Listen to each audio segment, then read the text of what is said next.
बरसों से भारत की नागरिकता प्राप्त करने का प्रयास कर रहे पाक विस्थापितों के लिए शुक्रवार का दिन खुशियां लेकर आया। अतिरिक्त जिला कलेक्टर शेफाली कुशवाहा ने 6 पाक विस्थापितों को भारतीय नागरिकता प्रमाण पत्र सौंपे। इस मौके पर प्रेमलता, संजय राम, बेझल, जजराम, केकुमाई, गोमंद राम को भारतीय नागरिकता प्रमाण पत्र की सौगात मिली। इस मौके पर अतिरिक्त जिला कलेक्टर शेफाली कुशवाहा ने भारतीय नागरिकता हासिल करने वाले सभी पाक विस्थापितों को शुभकामनाएं दी। उन्होंने बताया कि अब तक कुल 319 पात्र आवेदकों को भारतीय नागरिकता प्रमाण पत्र जारी किए जा चुके हैं। आज हमने 6 लोगों को नागरिकता दी है सर। और 2017 के बाद अब तक कितने लोगों को नागरिकता दी?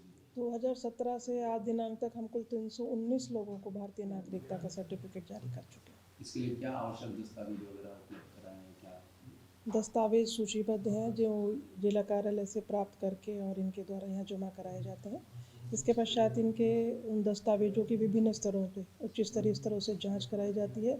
जांच के पश्चात सुनिश्चित करते हुए और पूर्ण तहकीकात करने के पश्चात ही इनको विधि नियम अनुसार ये सर्टिफिकेट जारी किया जाता है। जिला कलेक्ट्रेट में इस समय हम खड़े हैं। आपको बता दें कि हमारे साथ में कुछ नागरिक हैं जिन्हें आज भारतीय नागरिकता मिली है। आपको बता दें कि पाकिस्तान के ये नागरिक थे, इनका अपना संघर्ष रहा है। बात करेंगे इनसे क्या कुछ संघर्ष इन्होंने झेला है और कितने टाइम बाद इन्हें भारत की नागरिकता मिली है। मैम, सबसे पहले तो आज आपको भारतीय नागरिकता मिली है, आपसे जानना चाहेंगे कितने साल से आप संघर्ष कर रहे हैं? सर 13 साल से। 13 साल से आप संघर्ष कर रहे हैं। अब जाके हमें नागरिकता मिली है फाइनली और बहुत खुश हैं। Feeling is better. पाकिस्तान में कौन से शहर में आप रहते थे? हम कराची में रहते थे, वैसे अमरकोट के हैं, कराची में रहते थे। मैम, एक बात आपसे जानना चाहेंगे कि हमारे पड़ोसी मुल्क के बारे में कई प्रकार की अफवाहें हैं, कई प्रकार की घटनाएं भी सुनाई में आती हैं। आपसे ही हम जानना चाहेंगे क्योंकि 13 साल से आप संघर्ष कर रहे हैं, तो वहाँ पे क्या कुछ दिक्कतें आपको सामना करना पड़ता था? सर ऐसा कुछ नहीं है, हम थे तो सेफ ही थे, ऐसा कोई नहीं है। पर दिन ब दिन मतलब सुनते थे लोगों का कि आज हो रहा है, आज ये हो रहा है, तो थोड़ा सा कहीं से डर लगता था कि हम भी फैमिली वाले हैं, बच्चे लेके बैठे हैं, तो भाई क्या पता कभी ये हादसा हमारे साथ ना हो। इसलिए थोड़ा मन में ये था कि हम आज़ाद देश में जाएं ताकि हमारे बच्चों की सेफ्टी के लिए। बाकी ऐसा कुछ नहीं था, हम तो सेफ थे। आगे अफवाहें हम भी सुन, जैसे आपने सुनी है वैसे हम भी सुनते ही थे। तो आपके घर परिवार का वहाँ पे क्या आप लोग जॉब में थे या आपका कोई बिजनेस था वहाँ पे? बिजनेस भी था, जॉब में भी थे, दोनों काम चलते थे हमारे। तो इस हिसाब से कि वहाँ पे भी मेहनत करके खाना है, यहाँ पे भी मेहनत करके परिवार चलाना है, तो जैसे वहाँ कर ली वैसे वहाँ कर लेंगे। तो ये सोच के बस बच्चों के लिए सोचा कि भाई आगे बच्चों की आज़ादी है, सेफ्टी है, इस हिसाब से हम निकल आए। वहाँ पे लड़कियों के लिए बिल्कुल भी सेफ़ नहीं था, कभी धर्म बदल रहे हैं, कभी क्या कर रहे, तो उस हिसाब से थोड़ा डर लगता था अपनी बच्चियों के लिए कि हम जितना जल्दी हो सकते हैं अपने बच्चों को सेव करें। इस हिसाब से हम निकल के आगे। भारत सरकार ने जो ये निर्णय लिया है सीए का, जो भी अल्पसंख्यक हैं पाकिस्तान, नेपाल, अफगानिस्तान, बांग्लादेश में, उनको सबको अब वेलकम कर रही है इंडियन गवर्नमेंट, कैसा लगता है आपको? बहुत अच्छा लगे रहा है और हमें इस चीज़ की बहुत ज़्यादा ज़रूरत थी। मैं अपने पर्सनल से कह रही हूँ कि मेरी खुद की गुड़िया का पासपोर्ट ख़त्म हो रहा था, हम दिल्ली ऑफिस में जाते थे, बहुत परेशान करते थे। कम से कम मैं 3 साल से चक्कर लगा रही हूँ उसके पासपोर्ट रिन्यू कराने के लिए, पर नहीं बनना। कभी कल आना, परसों आना, ये कागज़ नहीं, वो कागज़ नहीं, वहाँ से इंक्वायरी आएगी, ये आएगी, मतलब बहुत उन्होंने परेशान किए। अब फाइनली सरकार ने ये निर्णय लिया है तो हमारा तो इसमें बहुत ज़्यादा फ़ायदा है। दूसरों की फीलिंग मैं नहीं बता सकती, पर मेरे लिए बहुत अच्छा है। प्रेमलता महेश्वरी। तो ये थी प्रेमलता जी। इन्होंने 13 साल एक लंबा संघर्ष इन्होंने करा है भारत की नागरिकता पाने के लिए और आज इनको भारत की नागरिकता मिल चुकी है। कुछ और लोग भी हमारे साथ मौजूद है। भाई साहब, क्या नाम है आपका? बीजल कहाँ पे रहते थे आप पाकिस्तान? यार तहसील सादकाबाद। कितने साल से आप इस भारत की नागरिकता के लिए संघर्ष कर रहे हैं? 9 साल हो गया हमारे को। 9 साल हो गए। वहाँ पे क्या करते थे आप? वहाँ मेहनत मजदूरी करते थे। वहाँ पे किसी प्रकार की कोई दिक्कतों का आपको सामना करना पड़ता है? दिक्कत हम तो निभा रहे थे पर बच्चों नहीं निभा सकते। सवारों बच्चे को लेके यहाँ आ गए हूँ, सेफ्टी है, आराम से बैठे हूँ, कम कार धंधा आप कर रहे हो। तो वहाँ पे ऐसा सुनने में आता है पड़ोसी मुल्क में कि आतंकवादी गतिविधियाँ हैं, धर्म परिवर्तन है और बच्चियों के लिए महिला। बड़े शहरों में, हम तो कस्बे में रहते थे। हाँ, वहाँ नहीं था। मतलब आप जहाँ रहते थे वहाँ पे इस प्रकार की कोई दिक्कत नहीं थी। अब आज आप भारत की आपको नागरिकता मिल गई है, कैसा लग रहा है आपको? बढ़िया हो गया, बढ़िया। अब जो एक सीए का जो एक नोटिफिकेशन है, जो भी अल्पसंख्यक समुदाय है जो पड़ोसी मुल्कों में, उनको वापस अब भारत की नागरिकता दी जाएगी, तो भारत सरकार को आप क्या कहना चाहोगे? भारत सरकार ये सीए कानून किया, बढ़िया किया है ना। हमारे पाकिस्तानों के लिए सुविधा है। दिल्ली जाते हो 10-10 हज़ार 12-12 हज़ार लगता है एक आदमी का, तो पासपोर्ट रिन्यू कराने में वो अलग लगता है। ये बढ़िया हो गया हमारे लिए। कुछ और लोग भी हैं। भाई साहब, आपका क्या नाम है? मेरा नाम जजराज सिंह है। कहाँ से हैं आप? पाकिस्तान में? मैं हैदराबाद सिंध से आया हूँ 2013 में। वहाँ पे आप क्या करते हैं? वहाँ पे मैं खेती बाड़ी के ठेके उठाता था। मोमटनू की ज़मीन थी, तो उससे वो 2 साल 5 साल के लिए उसी हिसाब से वही मेरा काम था वहाँ पे। आपको कितना टाइम हो गया भारत की नागरिकता के लिए संघर्ष करते हैं? मेरे को आज 12-13 साल हो चुके हैं। अभी आज मेरे हिंदुस्तान की धरती माता का जो सर्टिफिकेट जीवन में सबके पुनः सुधारण के हिसाब से होता है, वो आज मेरे हाथ में है। मेरे को बहुत सारी खुशी है। ये हमारी निमत कम की पूरी टीम है, इनकी मेहनत से हम सबको जो ये नागरिकता दिलाने में सफल रहे। क्यों चाहिए आपको भारत की नागरिकता? भारत इस नागरिकता इसलिए चाहिए, हम हिंदू हैं, हमारी पूर्व माता है ये, तो हर हिंदू की दिल में धड़कन यही है, ये वहाँ से निकले। इस संगठन के लिए डॉक्टर ओमेंद्र रत्नू जी, जे भाई साहब पूरे दिल जान से लगे जुड़े हैं, तो सबको निकालने का उन्होंने संकट उठाया, पीड़ा उठाया है, तो उसमें भगवान इनकी हेल्प करेगा। हम भी इनके साथ हैं, निमत कम और डॉक्टर साहब के। बाकी नरेंद्र जी मोदी और अमित शाह जी का हाथ है पूरे कंट्री पे, तो सबको यहाँ लाने का उन्होंने एक बिल पास किया है। उस बिल के हिसाब से जो भी जितने भी अपने हिंदू पीड़ित और जितने सारे परिवार है कहीं भी रह रहे हैं, उनके लिए ये बिल बिल्कुल बढ़िया और अच्छा निकाला है। इसमें हमारे को अब आपको भारतीय नागरिकता मिल गई है, अब आप यहाँ राजस्थान में कहाँ पर आप रहने वाले? हम यहाँ जयपुर में, जैसे मैं आया हूँ जयपुर में रह रहा हूँ। दूसरे नंबर पे मैंने ये जयपुर की धरती और भारत माता की धरती पे मैंने एक वचन किया था। मैंने बोला जब तक मेरे हाथ में मेरे पूरे परिवार की पासपोर्ट हिंदुस्तान के बनेंगे, जब भी मैं मेरे माता पिता को देखने जाऊँगा, वो ख्वाब वो सपना मेरा आज पूरा हो गया है। अभी मैं कभी भी किस टाइम पे भी साल 2 साल में मेरी माता, मेरे भाई, सब पूरा परिवार है, उनको देखने के लायक हो गया हूँ। ये भरोसा मेरे को भगवान और पूरी हमारी टीम पे था, वो आज भरोसा मेरे को पूरा 100% उसके माध्यम से मेरे दिल की खुशी पूरी हो गई है। कुछ और लोग भी हैं हमारे साथ, इनसे भी हम बात करने की कोशिश करेंगे। आप लोगों ने इन सभी के साथ में आपका भी संघर्ष रहा है, जो पाकिस्तान से विस्थापित हैं, जो यहाँ पर जो आना चाहते हैं भारत में, किसी न किसी वजह से कोई ना कोई दिक्कतों का वो सामना कर रहे हैं, और आप एक लंबे समय से इनके साथ में हैं। आपको कैसा लग रहा है? हमें आज बहुत अच्छा लगा है। आज 6 पाक विस्थापितों को नागरिकता का सर्टिफिकेट दिया गया है। हमारी एक संस्था है निमित्त कम, जो पाक विस्थापितों के लिए काम कर रही है, पिछले 8-10 साल से काम कर रही है। उनको निकालने में, उनका वीज़ा बढ़ाने में, उनको नागरिकता दिलाने में पूरा उनका प्रयास रहा है। आप लंबे समय से, जैसा कि अभी आपने भी कहा, आप अपनी संस्था के थ्रू लंबे समय से इस काम में आप लगे हुए हैं। आपसे हम जानना चाहेंगे कि क्या कुछ वो कानूनी अड़चने हैं, क्या कुछ वो कानूनी दांव पेच है जिसकी वजह से एक किसी को 13 साल लग जाते हैं, किसी को 12 साल लग जाते हैं, किसी को 9 साल लग जाते हैं? ये देखो 51A में जिनके माँ बाप का जन्म 1947 से पहले होता है, तो वो उनको अप्लाई कर सकते हैं, और जिनका 1947 के बाद का होता है तो उनको 12 साल वेट करना पड़ता है। और जिनके माँ बाप का नागरिकता हो जाती है, तो फिर वो अपने बच्चों, पहले वो माँ बाप पहले नागरिकता लेते हैं, फिर वो अपने बच्चों के अप्लाई करते हैं, तो बहुत इसमें समय लग जाता है। अब गवर्नमेंट ने जो अमित शाह जी और मोदी सरकार ने, जो हम उनका धन्यवाद करना चाहेंगे। क्या आपको लगता है, आप धन्यवाद आप दे रहे हैं प्रधानमंत्री को, गृह मंत्री को, क्या आपको लगता है कि अब जो ये प्रक्रिया है भारतीय नागरिकता पाने की, वो आसान हो जाएगी? बिल्कुल उसमें आसान हो जाएगी कि उसमें जो हम पासपोर्ट रिन्यू करवाने थे, दिल्ली जाते थे, उसमें सिलेंडर करवाते थे, उसमें 8-10 हज़ार एक आदमी का खर्चा आता था। जैसे एक परिवार में 10 आदमी हैं, तो 1 लाख रुपए लगाकर वो नागरिकता प्राप्त कर सकता था। उसके बगैर तो गरीब आदमी कहाँ नागरिकता ले पाता है। तो सीए में ये चीज़ें बिल्कुल ख़त्म हो गई हैं। उनको सिलेंडर पासपोर्ट नहीं करना, ना ही रिन्यू करवाना है, और उसमें जो समय है, समय का वो जो है वो पीरियड कम कर दिया गया है।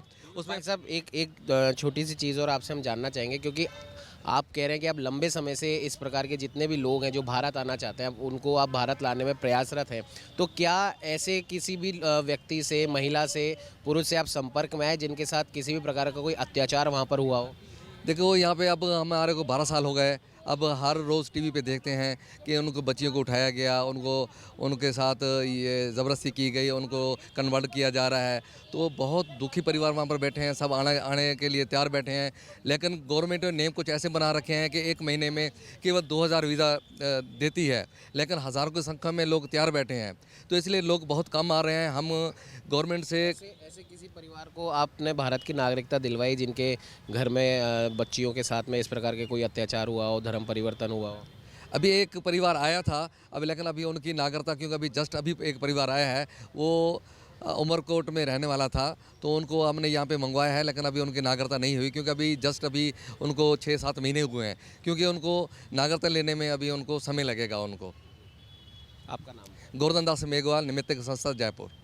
ये थे हमारे साथ गोवर्धन दास जी। और निमित्त नाम की एक संस्था है, उसके तहत कई लोगों को जो कि पाकिस्तान से भारत आना चाहते हैं उन्हें भारत की नागरिकता दिलवाई। आज भी 6 लोगों को भारत की नागरिकता जयपुर ज़िला कलेक्ट्रेट में दिलवाई गई। और गोवर्धन दास जी का भी साफ तौर पर कहना है कि कई लोग इनके संपर्क में आते हैं जो भारत आना चाहते हैं, भारत भूमि पर आना चाहते हैं, आज़ाद मुल्क में आना चाहते हैं।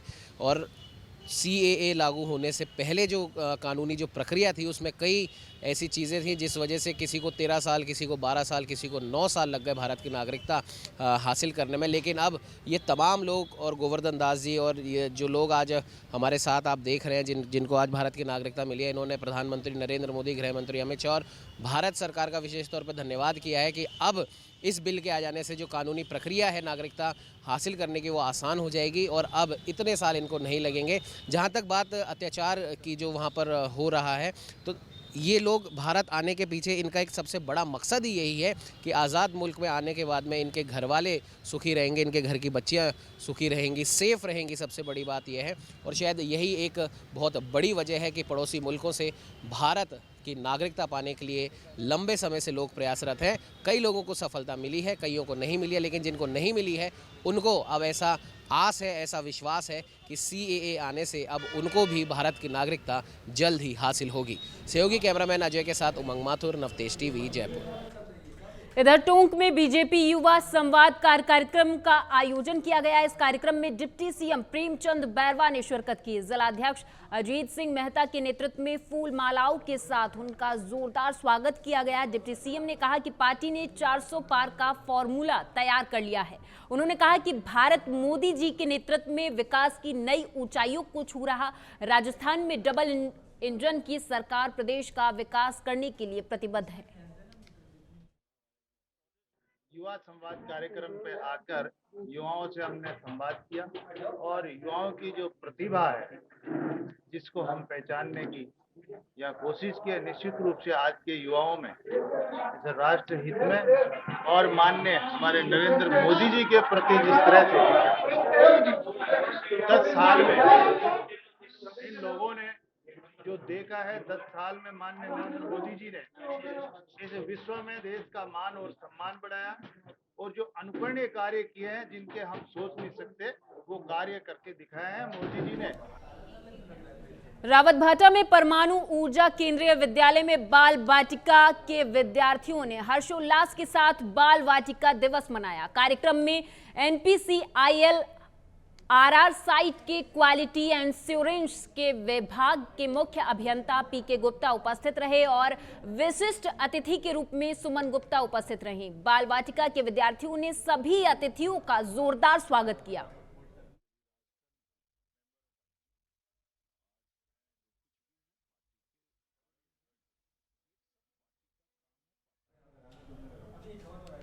इधर जालौन से खबर है जहां पर शराब पीने को लेकर आपस में जोरदार फायरिंग हो गई। गोली लगने से युवक गंभीर रूप से घायल हो गया है। हालांकि अस्पताल ले जाते वक्त युवक की मौत की खबर भी सामने आई है। बताते चले कि यूपी के जालौन में यह घटना घटी जहां पर उरई कोतवाली क्षेत्र के राठ रोड इलाके में शराब पीने के दौरान दोस्तों में कहासुनी हो गई, जिसके बाद एक युवक ने तमंचा निकालकर दूसरे युवक को गोली मार दी और मौके से फरार हो गया। फायर की आवाज सुनने के बाद मौके पर मौजूद लोगों ने पुलिस को घटना की सूचना दी। वहीं मौके पर पहुंची पुलिस ने तमंचा और शराब की बोतलें बरामद कर ली हैं और आरोपियों की तलाश में जुट गई है। ये जिला जालौन के कोतवाली उरई क्षेत्र की घटना है। सूचना मिली थी गोली चलने, इस सूचना पर तत्काल पुलिस मौके पर पहुंची, फील्ड यूनिट पहुंची। जो प्रथम इंफॉर्मेशन प्राप्त हुई है उसमें कुछ दोस्त वहाँ पे शराब पी रहे थे। एक दोस्त पत्थर बनाने का काम करता है, एक नाई है, 2 और अन्य दोस्त थे वहाँ शराब पी रहे थे। ये शराब पीने के दौरान किसी बात पर गोली चली, जिसमें एक व्यक्ति के गोली लगी। उसको तत्काल जिला अस्पताल भिजवाया गया था, वहाँ से उसे मेडिकल कॉलेज के लिए रेफर कर दिया।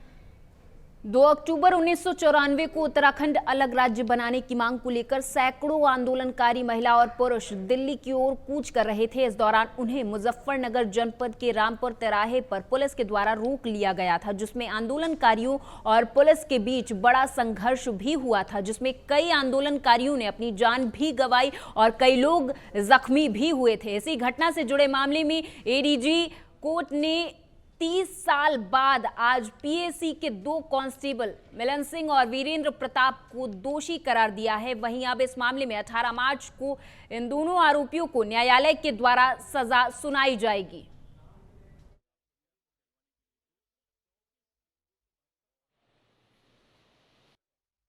दो अक्टूबर 1994 को मुजफ्फरनगर के रामपुर तिराहा पर एक बड़ी घटना हुई थी। उत्तराखंड के जो आंदोलनकारी थे उन पर अत्याचार किया गया था, महिलाओं के साथ बलात्कार किया गया था। इस संबंध में 2 लोगों के खिलाफ, मिलाप सिंह तथा वीरेंद्र प्रताप के खिलाफ एक मामला थाना छपार पर दर्ज कराया गया। इस मामले की विवेचना सीबीआई द्वारा की गई। चार्जशीट माननीय न्यायालय में दाखिल की गई। चार्जशीट दाखिल होने के बाद माननीय न्यायालय में मामला लंबे समय तक पेंडिंग रहा। दोनों पक्षों के बहस को सुनने के बाद, साक्ष्यों का परिशीलन करने के बाद माननीय न्यायालय द्वारा आज इस मामले में अपना निर्णय सुनाया है। दोनों अभियुक्तों को दोषी माना है।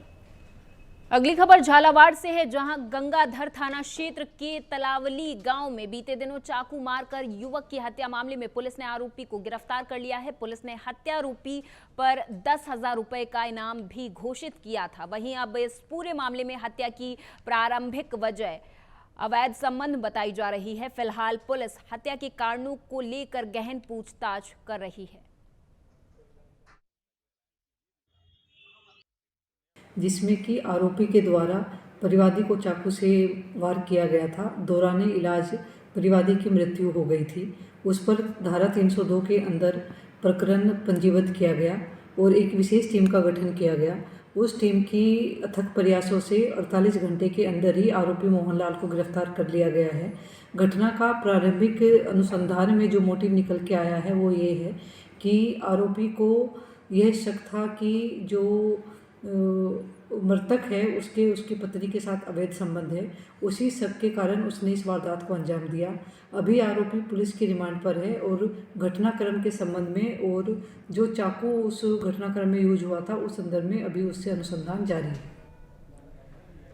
पाली में जिला मुख्यालय पर चिकित्सा स्वास्थ्य विभाग और खाद्य विभाग की ओर से नकली मावे सप्लाई को रोकने के लिए अभियान चलाया हुआ है। इसके तहत जोधपुर से पाली की ओर जा रही बस को रोककर 240 किलो मावे के सैंपल लिए। इस दौरान चिकित्सा अधिकारी विकास मारवाला ने जानकारी देते हुए बताया कि अभियान निरंतर जारी रहेगा।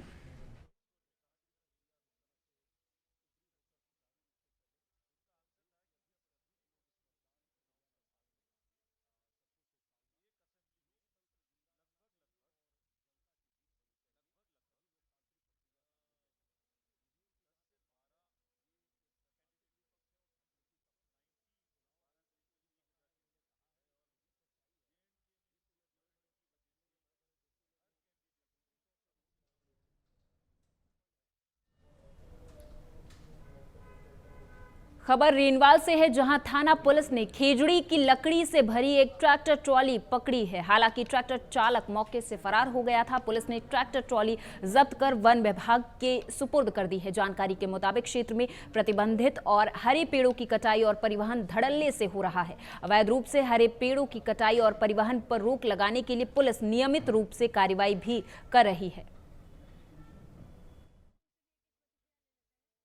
आज पुलिस थाने वालों ने एक ट्रैक्टर ट्रॉली खेजड़ी की लकड़ी से भरी हुई पकड़ी है, जिसको वन विभाग के अंडोर किया है। अब अग्रिम कार्रवाई उच्च अधिकारियों के निर्देशानुसार वन विभाग इस पर कार्रवाई। इधर पाली में कॉल सेंटर के जरिए गरीबों को फंसाकर उनके बैंक अकाउंट हैकर्स को बेचने वाली गैंग का पर्दाफाश हुआ है। इस मामले में पुलिस ने आरोपियों को गिरफ्तार कर लिया है। पाली में ये गैंग 50 से ज्यादा वारदातों को अंजाम दे चुकी है, जहां से गरीबों के अकाउंट की डिटेल बेची गई है। बता दें कि आरोपी पीड़ितों के अकाउंट की डिटेल लेकर हैकर्स को बेचकर मोटी रकम प्राप्त करते हैं। हैकर्स इन खातों से धोखाधड़ी के पैसे का लेन देन भी करते थे, जिससे जब भी कोई कार्रवाई हो तो नियम के मुताबिक खाता धारक पर ही हो।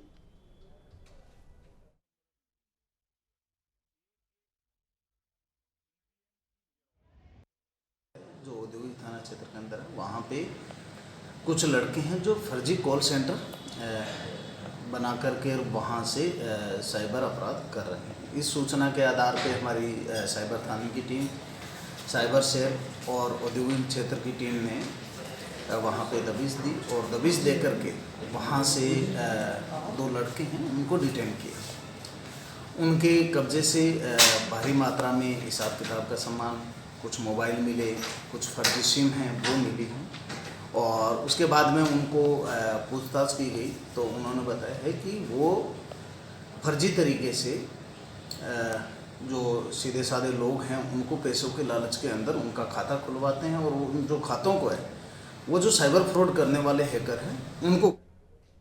खबर टोंक से है, जहां बरौनी थाना क्षेत्र में पुलिस ने बड़ी कार्रवाई करते हुए 2 नशा तस्करों को गिरफ्तार कर लिया है और उनके पास से 800 किलोग्राम डोडा पोस्त बरामद किया है। बताया जा रहा है कि इलेक्ट्रॉनिक उपकरणों की आड़ में तस्कर डोडा पोस्त खेप उज्जैन से पंजाब ले जा रहे थे। इस दौरान पुलिस ने कार्रवाई करते हुए ड्राइवर और खलासी को गिरफ्तार कर लिया है और पुलिस उससे पूछताछ भी कर रही है। इस दौरान डीएसटी प्रभारी हरिमन मीना भी मौजूद रहे।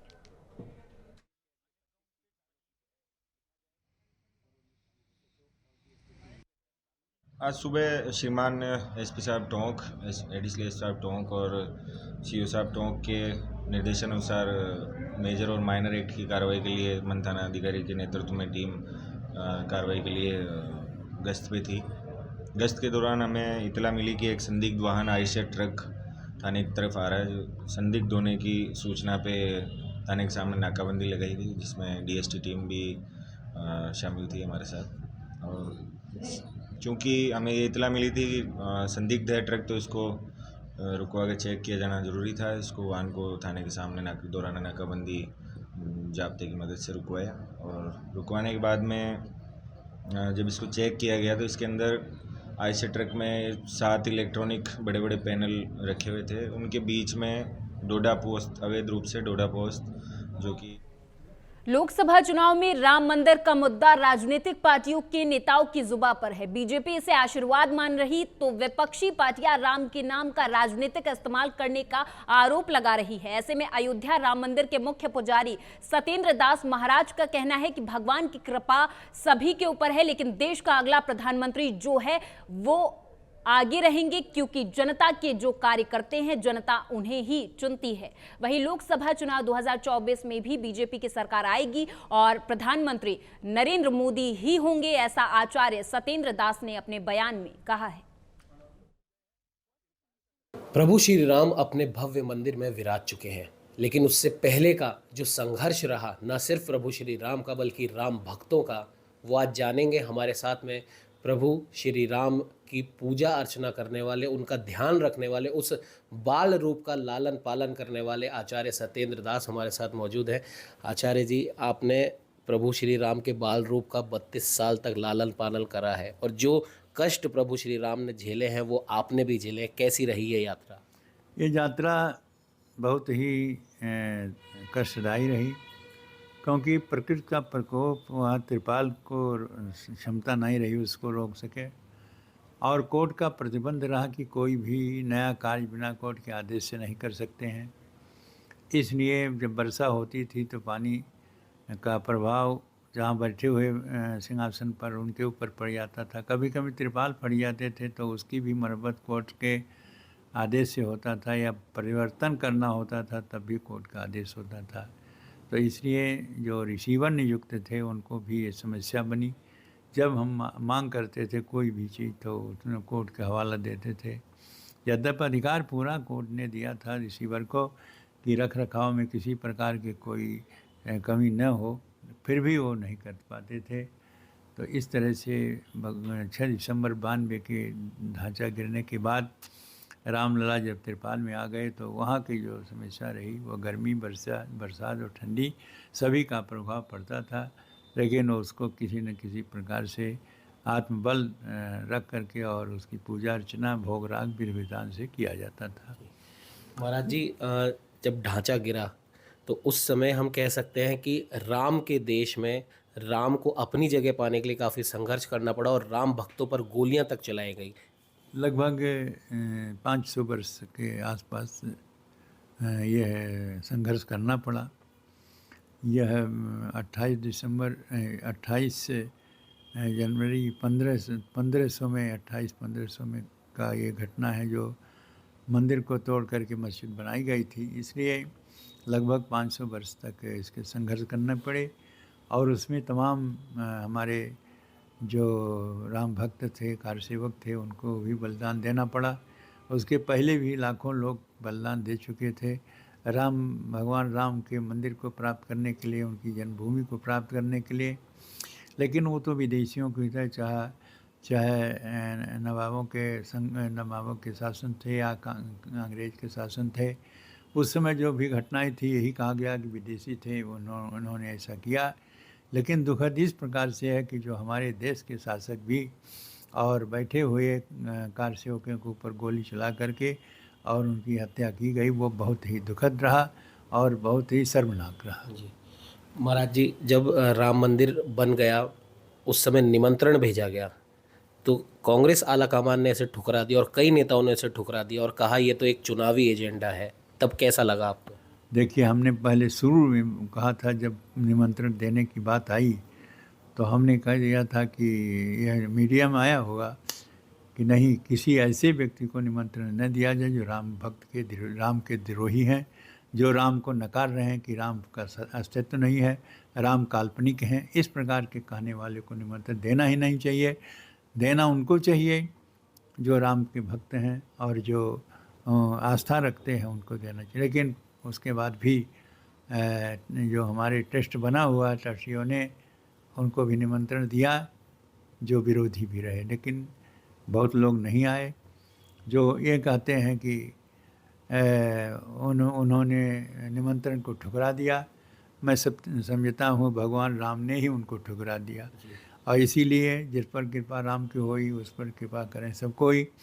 जनता की कृपा भाजपा के ऊपर है जो भी सत्ता में है, और जो राम को ठुकराए और राम ने ठुकरा दिया वो आज सड़क पर घूम रहे हैं। इसलिए प्रत्यक्ष रूप से भगवान श्री राम का प्रभाव सामने दिखाई देता है।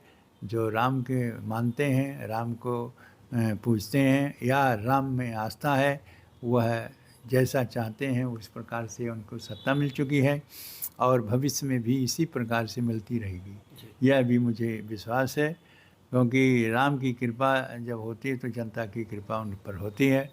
हालांकि देना है जनता को, जनता जिसको वोट देगी वही को सत्ता मिलेगी, लेकिन विश्वास है कि वो सत्ता जनता ने उन्हीं को देगी जो आज भगवान श्री राम का भव्य मंदिर बना करके और राम भक्तों को समर्पित किया। और राम भक्तों की जिस प्रकार की वहाँ पर भीड़ उपस्थित हुई है वो अपने आप में विलक्षण है। बड़े समस्या, बड़ी कठिनाइयों से शासन प्रशासन को उसको नियंत्रण करने का प्रयास किया गया, जो नियंत्रण में रहा। कोई घटना नहीं हुई, लेकिन भीड़ बहुत अधिक हुई। और यह देखा जाता है कि आज भी हमारे सनातन धर्म में यह विश्वास है और हमारे भगवान स्वयं रामो विग्रहवान धर्मः, राम स्वयं उनका शरीर जो है वो विग्रह जो है वह स्वयं धर्म का प्रतीक है। इसलिए धर्म की आस्था रखने वाले, भगवान की आस्था रखने वाले भक्तों की भीड़ अभी भी चल रही है, लेकिन अब कुछ कम हुआ है। लेकिन उनकी भीड़ को देख करके यह देखा जा कि सारे ऐसा लगता है कि पूरा देश ही भक्त के रूप में और आज रामलला का दर्शन करने के लिए उपस्थित है। महाराज जी, प्रधानमंत्री नरेंद्र मोदी ने केदारनाथ का स्वरूप उसको सुधार कर दिया, भव्य कर दिया। उसके बाद में अब राम मंदिर बन चुका है और अभी हाल ही में प्रधानमंत्री नरेंद्र मोदी जी ने द्वारकापुरी के पानी में जाके दर्शन करके आए हैं और जो नारा भी चल रहा है कि अयोध्या तो सिर्फ झांकी है, मथुरा काशी बाकी है। जी हाँ, ये चल रहा है और प्रयास भी चल रहा है। पहले तो ये हुआ समझौता से हो जाए। राम जन्मभूमि के विषय में कई लोगों ने बैठक किया और तमाम बातें किया गया। यहाँ तक हम भी उसमें उपस्थित थे। जब ये हुआ कि समझौता से हो जाए, उसके बदले में आपकी ज़मीन मिल जाएगी, आप बाबरी मस्जिद या जो भी मस्जिद बनाना चाहे बनाएं, लेकिन चूँकि वो राम की जन्मभूमि है, उसको बदला नहीं जा सकता, उसको हम नहीं छोड़ सकते। इस प्रकार से समझौते की बात चली रही। उनका शरीर जो है, वो विग्रह जो है, वह स्वयं धर्म का प्रतीक है। इसलिए धर्म की आस्था रखने वाले, भगवान की आस्था रखने वाले भक्तों की भीड़ अभी भी चल रही है, लेकिन अब कुछ कम हुआ है। लेकिन उनकी भीड़ को देख करके यह देखा जाए कि सारे ऐसा लगता है कि पूरा देश ही भक्त के रूप में और आज रामलला का दर्शन करने के लिए उपस्थित है। महाराज जी, प्रधानमंत्री नरेंद्र मोदी ने केदारनाथ का स्वरूप उसको सुधार कर दिया, भव्य कर दिया। उसके बाद में अब राम मंदिर बन चुका है और अभी हाल ही में प्रधानमंत्री नरेंद्र मोदी जी ने द्वारकापुरी के पानी में जाके दर्शन करके आए हैं और जो नारा भी चल रहा है कि अयोध्या तो सिर्फ झांकी है, मथुरा काशी बाकी है। जी हाँ, ये चल रहा है और प्रयास भी चल रहा है। पहले तो ये हुआ समझौता से हो जाए। राम जन्मभूमि के विषय में कई लोगों ने बैठक किया और तमाम बातें किया गया। यहाँ तक हम भी उसमें उपस्थित थे। जब ये हुआ कि समझौता से हो जाए, उसके बदले में आपकी ज़मीन मिल जाएगी, आप बाबरी मस्जिद या जो भी मस्जिद बनाना चाहे बनाएं, लेकिन चूँकि वो राम की जन्मभूमि है, उसको बदला नहीं जा सकता, उसको हम नहीं छोड़ सकते। इस प्रकार से समझौते की बात चली रही, समझौता नहीं हुआ। उनके कहना था कि यह जो मस्जिद का मज़ार का ज़मीन या भवन होता है, वो अल्लाह खुदा के होता है। अल्लाह खुदा की वस्तु को मस्जिद हो चाहे मज़ार हो चाहे जो कुछ हो, उसको किसी इंसान को देने की अधिकार नहीं है। इसे हम उसके समझौता दे करके समझौता नहीं कर सकते। इसे समझौता नहीं हुआ। और जब कोर्ट ने आदेश दे दिया, कोर्ट के पास सारे सबूत उपस्थित हुए कि मंदिर तोड़ के मस्जिद बनी है, तो कोर्ट ने उसके आधार पर यह आदेश दे दिया कि जहाँ रामलला विराजमान है वह राम की जन्मभूमि है और राम की जन्मभूमि होने के कारण से उनको दिया जाता है। और उसके बदले में 5 एकड़ ज़मीन मस्जिद बनाने के लिए भी कोर्ट दे दिया। कोर्ट ने आदेश किया कि इसकी व्यवस्था के लिए एक ट्रस्ट बनाई जाए। वो ट्रस्ट भी बन गया है और ट्रस्ट ही इस वर्तमान समय में सारे राम जन्मभूमि के संबंध में जो भी कार्य है वो वही कर रहे हैं, ट्रस्ट के माध्यम से हो रहा है। महाराज जी, एक आखिरी सवाल ये है, क्या मोदी योगी नहीं होते तो ये काम हो पाता? देखिए, स्पष्ट है और बहुत सी सत्ताएं परिवर्तन हुई हैं, आप जानते हैं। मैं अयोध्या में 1958 में आया और 58 से जितने यह सरकारें बनी और आई, लेकिन किसी ने कभी भी राम जन्मभूमि के विवाद को समझौता के रूप में करने का प्रयास किया ही नहीं। यदि करते तो जैसे आज हो गया वैसे पहले भी हो गया होता। इसलिए स्पष्ट है कि माननीय यदि मोदी जी प्रधानमंत्री के रूप में नहीं होते, योगी जी मुख्यमंत्री उत्तर प्रदेश के नहीं होते, तो यह मंदिर कभी नहीं बनता। इसलिए इन्हीं दो महान पुरुषों की, योगी और मोदी जी की देन है, जो आज राम भक्तों की इच्छा पूरी हुई, भव्य मंदिर बन गया है और उसमें स्वयं भगवान रामलला विराजमान होंगे और हो गए हैं। और प्राण प्रतिष्ठा भी प्रधानमंत्री जी के कर कमलों द्वारा संपन्न हुआ है। ये थे हमारे साथ आचार्य सत्येंद्र नाथ जी। इनका साफ तौर पर कहना है कि अगर मोदी योगी की जोड़ी नहीं होती तो शायद भगवान राम का ये काज नहीं हो पाता। और अब आगे अयोध्या के बाद में मथुरा और काशी का भी काज होगा। जैसे कोर्ट के आदेश द्वारा अयोध्या का राम मंदिर भव्य रूप में आज बना है, रामलला उसमें विराजे हैं, वैसे ही अब काशी और मथुरा का काम भी कोर्ट के आदेशों के द्वारा ही जल्द संपन्न होगा। अगली खबर जोधपुर से है, जहां केंद्रीय जल शक्ति मंत्री गजेंद्र सिंह शेखावत ने उन्हें बाहरी बताने पर कांग्रेस पर पलटवार किया है। शेखावत ने कहा कि यह कांग्रेस की परंपरा और परिपाटी है कि उन्होंने देश को क्षेत्र, भाषा, अमीरी, गरीबी और ऊंच नीच के नाम पर बांट दिया है। इसलिए देश को बांटकर राजनीति करना कांग्रेस के डीएनए में है।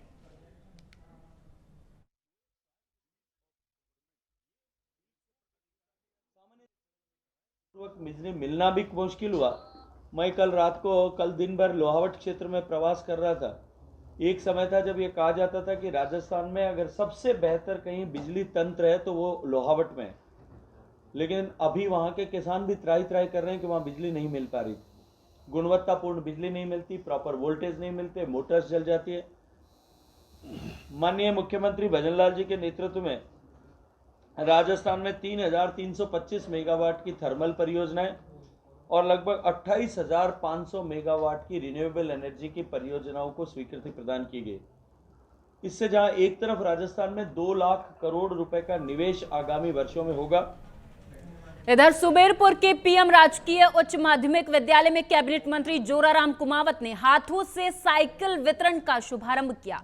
300 बालिकाओं को निशुल्क साइकिल वितरित की गई। इस मौके पर कैबिनेट मंत्री ने कहा कि भजनलाल सरकार शिक्षा को लेकर काफी गंभीर है। पहले पेपर लीक होते थे, लेकिन भजनलाल सरकार आते ही पेपर लीक करने वालों पर कार्रवाई शुरू हुई है।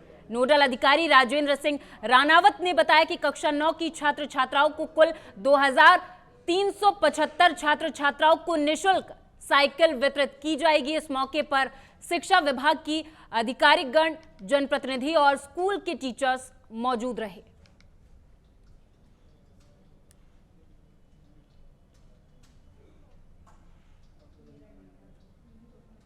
और इसी के साथ इस बुलेटिन में मेरे साथ बस इतना ही। आप देखते रहें नवतेज टीवी। नमस्कार।